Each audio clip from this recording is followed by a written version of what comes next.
So for those of you who don't know, The Dark Knight was a movie which was like hyped up big time. I believe it was released back in 2008, but back in 2008, like, it was insane, the amount of hype surrounding this movie. Personally, I wasn't following the hype back then. I hadn't seen a single Batman film. I was more of a Spider-Man kind of guy. I was following the Spider-Man films, so I wasn't too interested in Batman.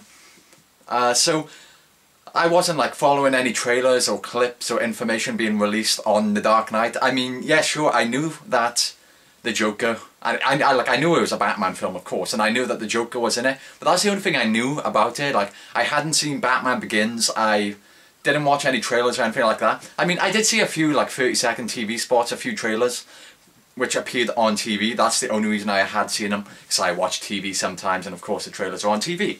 So that's the only thing I had seen about the film, what I had seen from those TV spots. But even then, I wasn't too interested in it. So back in the good old days, when everyone was using MSN, I was speaking to one of my friends on it, and they asked me if I wanted to come to see The Dark Knight with them at the cinema. I was like, yeah, sure, because like, regardless of whether or not I'm interested in a film, or whether or not I think it's good or bad, I'll go and see it if I'm offered anyway, because like, I like movies. Like, whether or not I'm like interested in a film, I'll go and see it regardless. It's just something to do, you know. So I went to see The Dark Knight with no expectations whatsoever, and then when I walked out of it, like doing the movie, I was just blown away by how awesome it was. This is one of my favourite movies of all time, without a doubt, no hesitation. It's just one of my favourite movies of all time. I really love The Dark Knight, one of my favourite movies ever. So you could imagine my surprise, like going into this movie with no expectations and then coming out thinking it's one of my favourite films of all time. It was a great feeling, just not having the film hyped up for me whatsoever, and just being blown away by how much, like, I was so shocked by how much of a great film it was. So the story of the movie is Batman continues being Batman. The Joker, played by Heath Ledger, is the new super villain, I guess, on the scene. So Batman needs to stop the Joker, and the Joker's trying to kill Batman. So that's pretty much the story of the movie, which is like pretty widely known, I guess. So what's so awesome about the movie? For starters, let's talk about Heath Ledger as the Joker. Great performance. And it's weird because I did start seeing like a lot of people, like online at least, like a few years after The Dark Knight had been released, because of course Heath Ledger passed away after the filming of The Dark Knight. I guess some people feel as if some people are saying his performance as the Joker was amazing because they feel kind of guilt-tripped by his death. So like a few years after, I did see like a lot of people suddenly saying that everybody was only saying his performance was so awesome because he did die.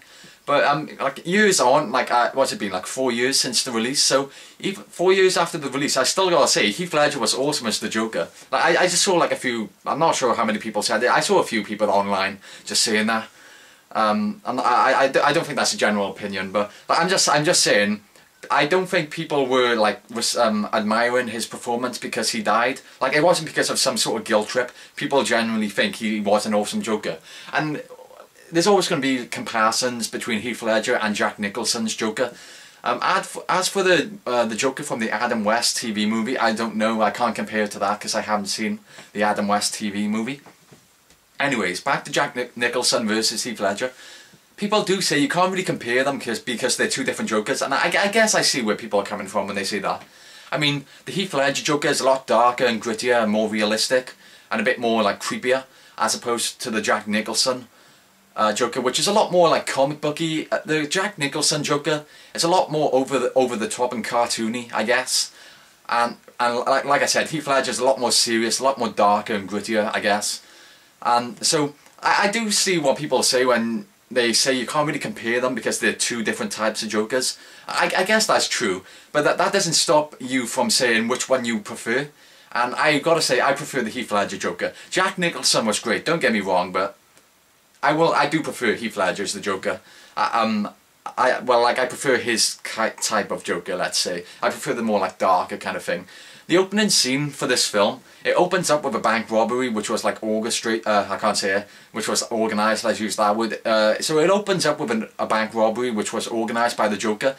And I haven't seen a bank robbery in a film like this. I mean, I haven't seen a bank robbery done this way in a film because like the Joker has kind of given each member of the bank robbery their own individual assignments, let's say. I'm not going to say, like, even though it happens 5 minutes into the movie, it's better for you not to know what happens in the robbery, because what happens, I feel, was pretty unique. It was kind of creative. I've never heard of another film doing a bank robbery scene the way this film did it, or at least I haven't heard of a film or seen a film doing a bank robbery scene the way this film did it.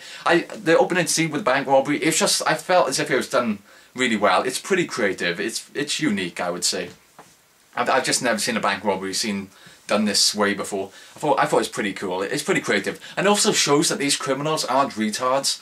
Like the criminals which are involved in the bank robbery, they're not written as idiots. They are thinking for themselves. They're not just there as like they're not like dumb. They are thinking for themselves. Like they are catching on to what the Joker has planned, or at least one of the criminals do. Well, to be fair, he was the only criminal in the bank robbery that had time to think.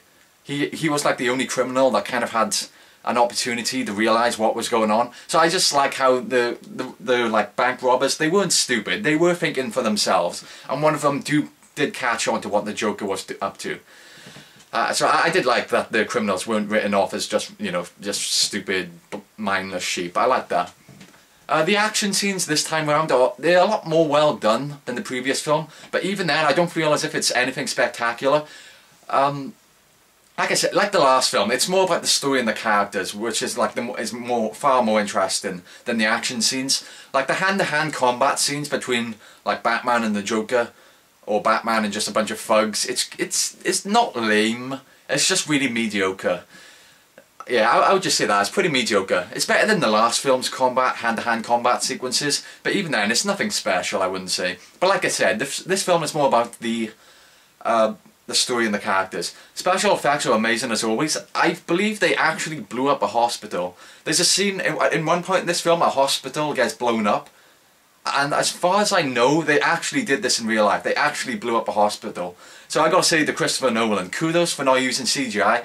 I just think that's really cool that they actually blew up a hospital. I mean, Nolan seems like I haven't seen any of his other films, aside from the Batman films, but from what I understand, he's a kind of director, a filmmaker, which tries to use as little CGI as possible.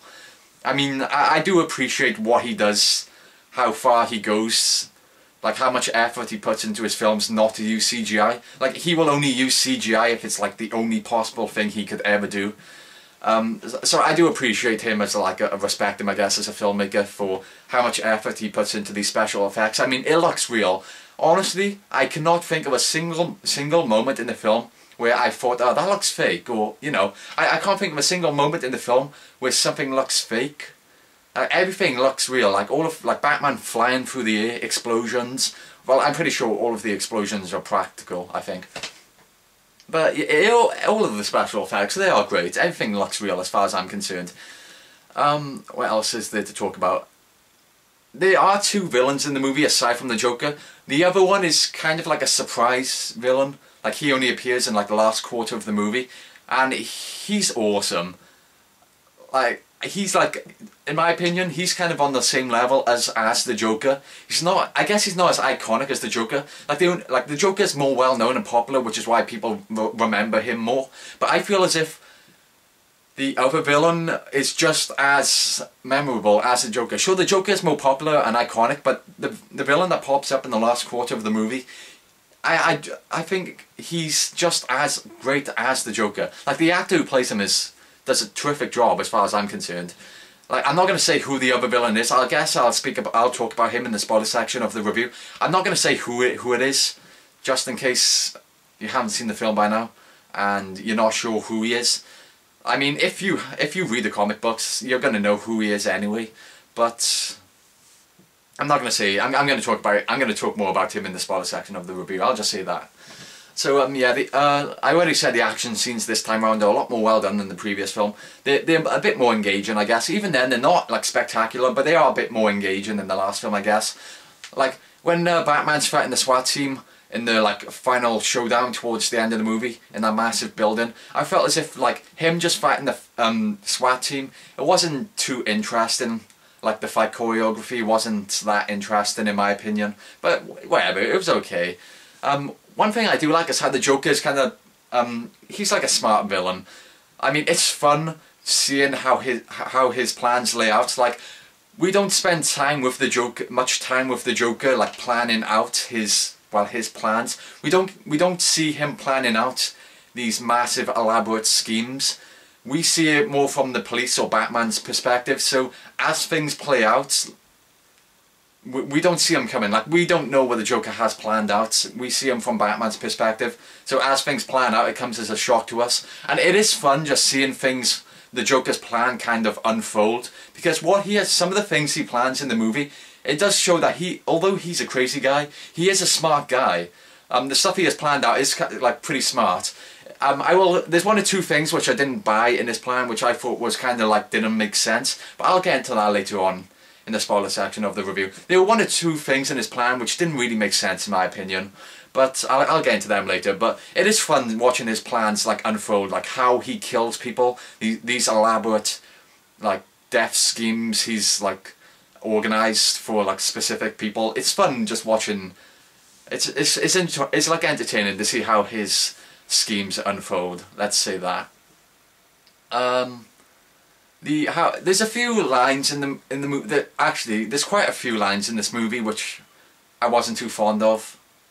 I wasn't a fan of some of the lines in this movie. For example, the Joker is attacking a convoy at one point, and so these two guys are driving an armored truck, and we are cut into the driver of the truck, and there's this helicopter which is spiraling out of control. It's like crashing. It's coming crashing down, spinning around in circles, going nuts, and it's going to crash against the floor, and it's coming into the direction of the armoured truck.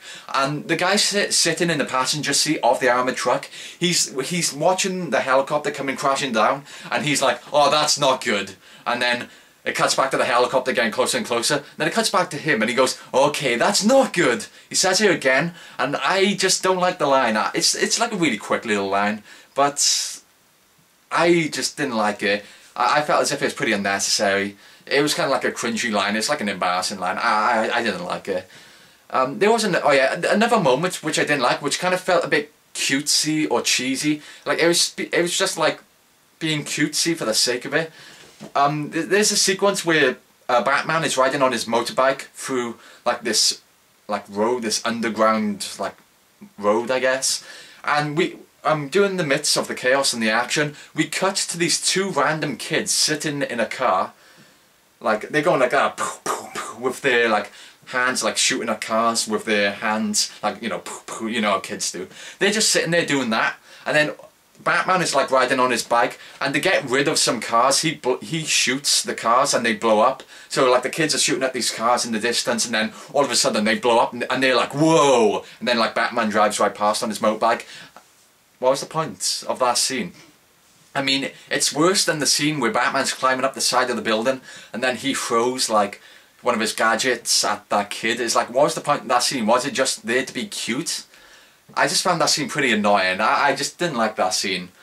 Like, the scene with the kids in Spider-Man 2 worked better. I mean, they were kind of cutesy, but it was a kind of a bearable level of cutesy as opposed to this scene, where it was just like, why? What's the point? And like, it's not even for comic relief. I don't understand. I can't see anyone finding that scene funny. Like, it's just a really quick, literally, like a 10-second scene, no exaggeration. And it's never ever brought up later on in the film. But I just felt as if it was kind of like, what? Like, why? They didn't need that. Like, was it Nolan's children? Like, was it the director's son? Two sons, and he just wanted them to have a cameo in the movie? He could have fitted them in the movie, like, a bit better, I felt. Yeah, overall, the humour in the movie is fine, for the most part. I can't think of any things which are intended to be jokes and didn't work for me. For the most part, the humour worked. Off the top of my head, I can't think of any jokes which pissed me off or which I felt didn't work. Just like a quick line where like Bruce goes when Michael. Oh, actually, that's kind of a spoiler, so I'm not going to say that. I can't quite think of. Oh yeah, one thing I liked is how Christian Bale, Bruce Wayne, he finds Harvey Dent talking to Rachel Dawes, and he's like, "How about we have dinner then together?" I'll ask them to put two tables together, and he's like, I don't think they'll let us. And then Bruce Wayne's like, oh, they should. I own the place. And then it just cuts to them sharing one table, so I guess he couldn't buy the hotel or something. I just liked how it suddenly cut to them still sharing one table. Like, stuff like that. I like that kind of stuff. So yeah, the humour worked for the most part. It's all fine. The music is as awesome as ever. I mean, this film has great music. It's a great soundtrack, great score. Like the sequence where the police are rushing to save Rachel, and well, Harvey, and then Batman's rushing to save Rachel.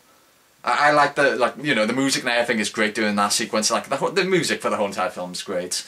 There's some really tense sequences, and what I like about this film is that people do die. Like, main characters do die in this film. So it's not like a typical routine superhero movie. People in this movie die.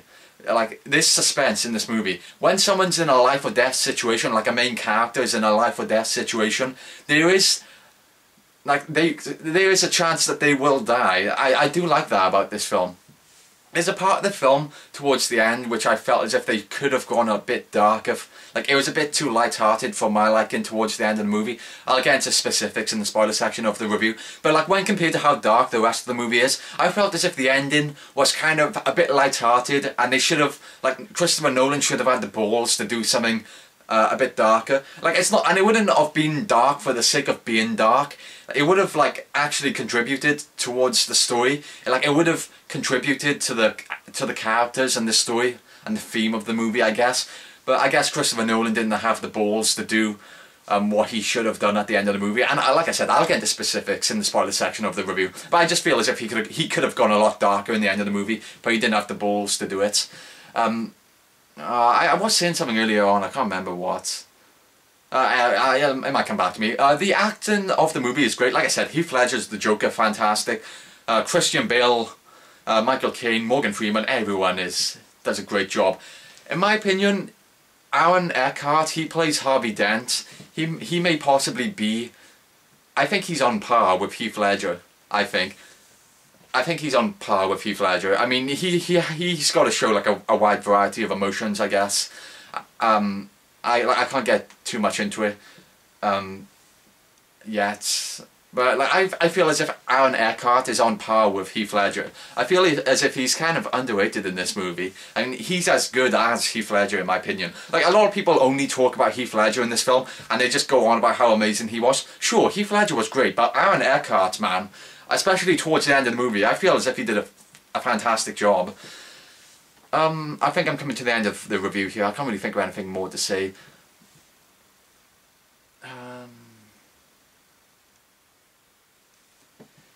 Yeah, two more things before I move into the spoiler section of the review. The pencil trick, I feel, like a lot of people, if you've seen the movie, you know I'm talking about the magic pencil trick, which everybody laughs at when they see the movie, and I feel as if people talk about that scene way too much. I mean, sure, when I watched this in the cinemas for the first time, the pencil trick was pretty shocking. I mean, it was really unexpected, of course. It's pretty shocking. It's a great shock moment. And then you get a lot of people laughing and shit in the cinema. It's like, yeah, whatever. But I hate how people just laugh about the scene for like 20 minutes straight after it's happened. When I talk to people about this movie, they're like, oh yeah, Dark Knight, great movie, wasn't it? Hey, how about the pencil trick? I'm like, okay, like, can we talk about something else? Like, the pencil trick, I feel as if it's talked about way too much. People praise the pencil trick. The pencil trick is praised way too much. I'm just like, I hate how much it's talked about. Like, I guess this is me I will just flat out admit it's just me hating it because it's popular, I guess. I just feel as if people praise that scene or talk about it way too much, so I'm just pissed off whenever I see that scene. Like, sure, when I saw it for the first time, I was like, oh, yeah, that's a great moment, that's great. But Jesus Christ, people, I feel as if everyone praises that scene way too much. It's not that big of a deal. I mean, some guy gets a pencil shoved through his eye at a really unexpected moment of the movie. I was like, big deal, can we just move on now? Like, I feel as if people linger on that scene for way too much. It's just like, I don't know, I feel as if people talk about it too much. Okay, next thing which I don't like is Batman's voice. Batman's voice in this movie, it's extremely, extremely deep.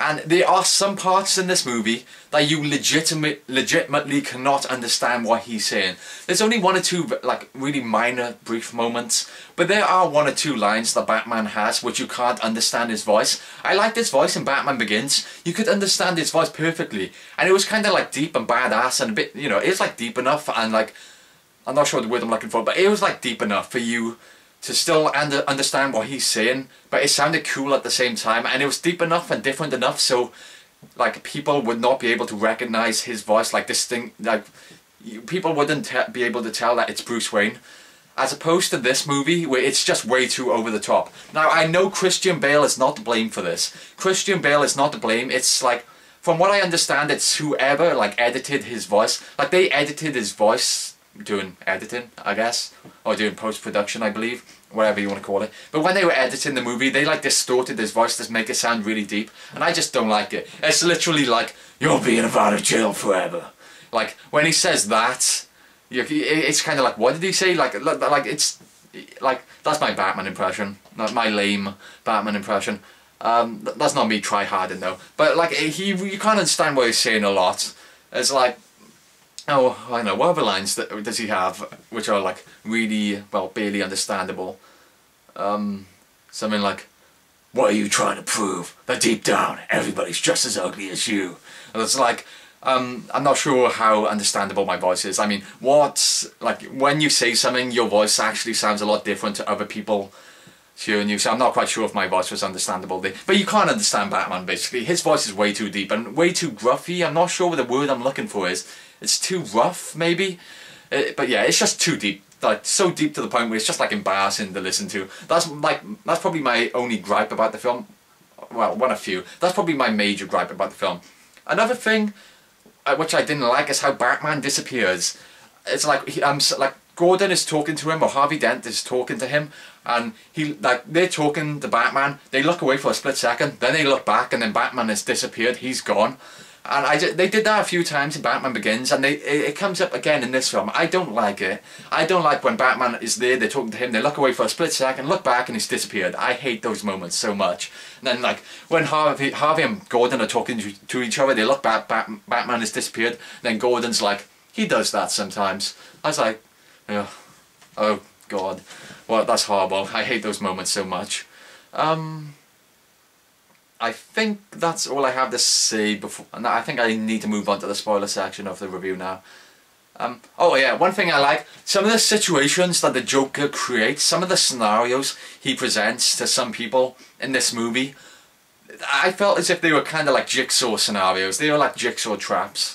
But I dug them. Like, I'm not saying this is a rip-off of Saw or anything. I'm just saying I see some similarities between the Joker's scenarios and the jigsaw traps of the Saw movies. And I love the jigsaw traps. They're fun. I love those kind of scenarios in films. So I got a kick out of watching the scenarios that the Joker presented to his victims in this movie. Like the boat sequence, that is so out of a Saw film, if you ask me. And like when he announces on the radio, on the TV, that I can't remember the guy's name. If Christopher Reese isn't dead within 60 minutes, I blow up a hospital. I love that line. I was like, that's right out of a Saw movie. And when I was sitting there in the cinema, and then a certain character wakes up surrounded by oil drums tied to a chair, and the character is surrounded by oil drums and a timer. Like, when I watched this in the cinema, my friend leaned over to me and he's like, this is straight out of Saw 4. I was like, hell yeah. Like that, I was literally about to lean over to him and say, oh, this is so Saw. And like, he said it before I even said it to him. I was like, yeah, it looked so much like a Saw trap. But I loved it, you know. I'm not saying this is a rip-off of Saw or anything. I'm just saying some of the scenarios kind of reminded me of Saw traps, and I love it. I love that kind of stuff. Yeah, so that's all I have to say, I think. It's a great story. It's extremely entertaining. The action scenes, again, aren't that spectacular, but it is more about the characters and the story. Like, the characters are really well developed. I felt as if Harvey Dent's story arc throughout the movie was handled so well. And yeah, Harvey Dent's story arc was fantastic. Solid acting, solid special effects, great story characters. Action scenes are great. They're good, not spectacular. I felt as if in the end they could have gone a bit darker than they actually did. I felt as if they could have gone more darker than they did. I felt as if Christopher Nolan didn't have the balls to go darker, and this wouldn't have been darker for the sake of being dark. This would have actually like contributed towards the story, and I'll get into that later. But yeah, The Dark Knight is overall, it's one of my favourite films of all time. I really like it, and I love how in this movie people die. So when people are in life or death situations, there is a chance that they will die. This is not your routine superhero movie. People die in this movie, and that just makes it a lot more exciting when characters are in these life or death situations. Just, you know, there's a chance they might die. So that's my thoughts on The Dark Knight. One of my favourite movies of all time. I love it. If you haven't seen this by now, what the hell are you doing? Why haven't you seen it by now? Go check it out. I really love The Dark Knight. So, that's all I have to say. Spoiler section is coming up now, so if you don't want spoilers for the movie, I'll leave the video. So, here's the spoilers. Where shall I begin? Okay, Aaron Eckhart. So, he becomes Two-Face in the last quarter of the movie, when he gets like half of his face burnt off. And I gotta say, that's great. I love the special effects on his face. I mean, for a 12 especially, this movie is rated 12 here in the UK.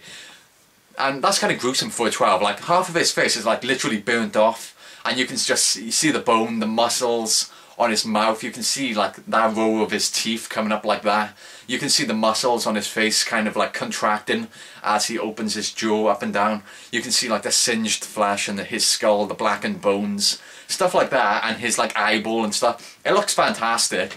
I've got to say, great job in special effects. And Aaron Eckhart, he deserves an Oscar or something. I don't believe he got an Oscar, I don't think. He definitely deserves one. Like, sure, Heath Ledger's great and all, but like, he's been praised to death. I hope that's not offensive, that's pun not intended. But Aaron Eckhart, wow, I feel he deserves a lot more praise. I feel as if he's overshadowed by Heath Ledger's performance. Like I said, Heath Ledger, great. But he's been praised a lot. Let's give Aaron Eckhart a chance. I feel as if he's on par with Heath Ledger. He's fantastic. I mean, especially towards the end of the movie when he becomes Two-Face, how his character is suddenly changed. And when he's going on that killing spree, the hospital scene where he's so pissed off at Gordon, and he's like, I'm sorry, Harvey, and he's like, no, you're not. Not yet. And I gotta say, the build-up to when you actually see his face is great. I mean, the hospital scene is fantastic. So after he's had half of his face burnt off, we don't see it right away what he looks like. It's like during the hospital scene, he's talking to Gordon, and Gordon's trying to get some information about him, about who picked up Rachel and him, so he knows who he can trust. I love it. The build up in the scene to when you actually see his face is great, because like halfway through the scene, Harvey, like the way it's shot is you can only see this side of Harvey's face, so you can't see the burnt part of his face. It's a great build up. It's like he's so the camera's by there, so you can only see this part of his face, and throughout the whole entire scene, Harvey's like that, so you can only see this part of his face. And then halfway through the scene, he like turns towards Gordon. But we cut before we see the other side of his face, and we just see Gordon's reaction, and then like he finally then eventually Two-Face Harvey, he looks back, and then we cut back to him as he's turning back. So again, we don't see the other side of his face. Then at the very end of the scene, when he's like, "You're not sorry, not yet," when he finally says that, at the very end of the scene, he turns, and then we finally see the other side of his face for like 5 seconds before the scene ends. I felt as if the build-up in that scene was fantastic. I loved it. And of course, great performance from Aaron Eckhart, and the special effects on his face. I believe it's CGI, but it's great CGI. It works really well. I mean, how else would they film that? I don't see any other way how they could have pulled off that effect. I mean, like the amount of detail in the muscles in his face as he like opens his mouth and stuff, it's great stuff. And even though like half of his face has been burned off, you can see like the emotions like coming from the other side of his face, even though it's CGI. It's great CGI. So I'm going to talk about the 1 or 2 schemes of the Joker which I didn't quite buy. For example, he gets arrested by the police. He sends them on a wild goose chase because Harvey and Rachel are at different points in the city, and there are bombs around them, and they're going to get blown up. So they are rushing. Like the Joker sent them into a complete frenzy. Like they are panicking like hell, desperately trying to reach him in time. So the Joker's left Not like they don't even have time to throw him in a prison cell. The Joker's left in the interrogation room when all the police like rush off to try and save Rachel and Harvey. So he's left there, and the Joker manages to get one of the police officers with a knife, and he's like, I just want a phone call. So at the risk of slitting this guy's throat, he manages to get a phone off one of the guards. And what he's done earlier on in the film, which is like part of his plan, which you find out as they go along, which I thought was really cool. It turns out one of his goons has been sent to the prison, and he has a bomb inside his stomach, and it's connected to a phone, so when the Joker rings the phone, the bomb blows up. So this is the plan, which I didn't really buy. So he's just standing there, a bunch of police have got their guns on him, and the Joker's just standing there with this guy at knife point, like a knife against his throat. So he rings the phone, and the phone like is hooked to the bomb in the guy's stomach, so the bomb explodes. And so there's a huge explosion on the other side of the prison, and I guess the blast radius kind of affects the Joker's side of the prison. But the thing is, all of the police fall to the floor, like all the people holding a gun on him, they all fall to the floor, and the Joker's just standing there after the explosion. I do understand that they would have like dropped to the floor, I guess, because they're so shocked and surprised that this massive explosion just went off. So of course I understand they would have like fallen to the floor like, oh my god, what the hell's that? I do understand. So they would have dropped to the floor to like thinking there's maybe more bombs or something. But the Joker's still standing there, and I'm just saying, how did the Joker escape the prison? I don't understand. Like, sure, they would have dropped to the floor because they're so shocked and surprised, but it's not as if the force of the bomb blew them off their feet. Because it didn't blow the Joker off his feet. He's kind of standing there. Like, I do understand he would have braced himself for the explosion, but I don't like the explosion, and like the explosion itself wouldn't have physically affected them. Psychologically, yes, because they would be afraid there's more bombs. But I don't understand how they still kind of let the Joker get away. Like after 5 seconds after the bomb went off, they could have like jumped back up and then held him at gunpoint again, I felt. And like the Joker is even standing there after the explosion. He stands there for like a full 5 seconds. We see him stand there for a full 5 seconds after the bomb has gone off. So I don't really understand why the police couldn't have like stopped him. But even then, whatever, I don't really mind. I was like, I went along with it. It's not a major complaint. Another thing I didn't quite understand is that like the Joker, he towards the end of the movie, during the climax, he has a bunch of hostages. He has them all tied up. He has they have guns like duct taped to their hands, and they are all wearing clown masks. So the SWAT team are like invading this building, and they think the clowns are, well, you know, the Joker's goons. Of course they're all tied up and they have like guns in their hands, like duct tape to their hands. So they think these people are the Joker's goons and they are the threat. This is what I don't understand. Like, they're like, freeze, drop your weapons, and of course they can't do that because, like, you know, the guns are duct taped to their hands. I don't understand why these hostages didn't drop to the floor, because they are all standing up. They are standing up. I don't understand why they didn't just drop to the floor. Like, yeah, sure, they would still have their weapons in their hand, but I'm saying they could have dropped to the floor and like held their hands out like that with the guns, like, you know, so the guns is like on the floor with their hands. So maybe the SWAT team wouldn't have been so hostile against them, because the SWAT team were at the point where they were about to open fire on them. But of course, Batman had to fight the SWAT team to stop them from opening fire on the hostages, which were wearing the clown masks, because of course the SWAT team thought they were the threat. I don't understand why the people in the clown masks, the hostages, didn't like drop to the floor and just like kind of lay on the floor, which would have, I guess, the SWAT team wouldn't have opened fire on them, I guess. I don't see why they didn't do that. Like, even I can think of something to stop this. They could have had like a thin wire, like a really thin, like the Joker could have had a thin wire leading from the ceiling and then going around the person's neck. So like have a noose around, like a really thin noose around their neck, like with like a little wire. So have like a thin noose like wrapped around their neck and then attached to the ceiling. So that way they wouldn't have been able to move much, and they wouldn't have been able to like drop to the floor, which is what I suggested they did. If they just had like a noose around their neck, that would have like eliminated my question. Why didn't the hostages drop to the floor? I'm just saying. But again, it's not like a major complaint. I don't really care. It's like whatever. I still went along with it. Now moving on to, oh yeah, and by no, whatever. I'm gonna leave it. I'm not gonna bother talking about that. But moving on to the end now. What I say is what I felt is where they could have gone in darker. Like this part wouldn't contribute to the story. I'm saying, so towards the end of the movie, for those of you who haven't seen the movie and are watching this, there's criminals on one boat and then civilians on one boat. Each boat has explosives on it, and they both have a detonator for the other boat. So the prisoners have the detonator to blow up the civilians, and then the civilians have the detonator to blow up the prisoners' boat. And the Joker gives them until midnight to detonate the bombs. And he's basically saying, civilians, if you blow up the prisoner's boat, I'll let you live. Or prisoners, if you blow up the civilian's boat first, I'll let you live. However, if none of you blow up the other person's boat by 12 o'clock, I'm going to kill you both. So that's like the jigsaw scenario. One boat has to blow up the other boat to survive.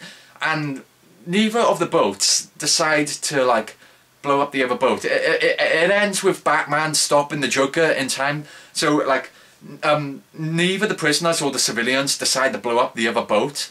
Batman stops the Joker from blowing up both boats, and neither the prisoners or the civilians blow up the other boat. You know, this doesn't contribute to the story. This is just being dark for the sake of being dark. I will admit that. But I would have liked it if the prisoners blew up the civilians. Or how about they both blew up? Like, how about they both detonated the other boat at the same time?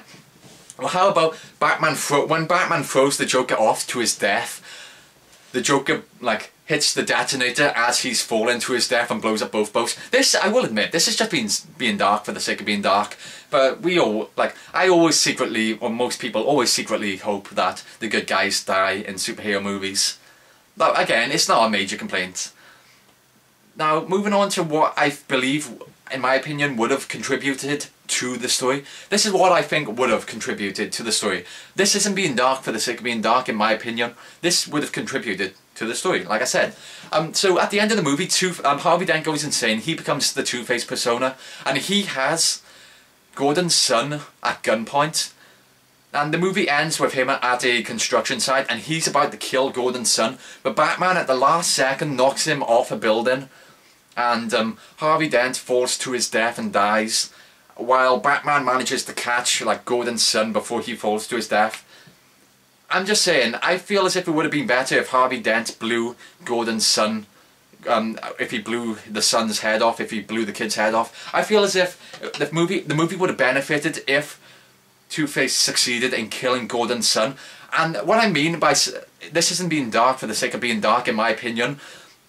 This would have emphasized how far, like how low Harvey Dent like fallen, because that's part of his story arc. He's such a good person, doing all these good deeds, but like the death of Rachel, like having half of his face burnt off, like after all of the good deeds that he has done for Gotham, and then suddenly it's like him getting spat in the face of everything, like everything he's done, all the good things he's done, then all of a sudden all this shit happens to him, he loses everything, so he just goes completely insane, which is understandable, and he goes on a killing spree. So, and like the whole entire point of the Two-Face character is to show that like someone as good as Harvey can fall as low as the Joker, and how like manipulative I guess the Joker was, because the Joker succeeded in pushing Harvey over the edge and like driving him insane to the point where he tried to kill Gordon's son. So I'm saying, if he succeeded in killing Gordon's son, it truly would have shown how far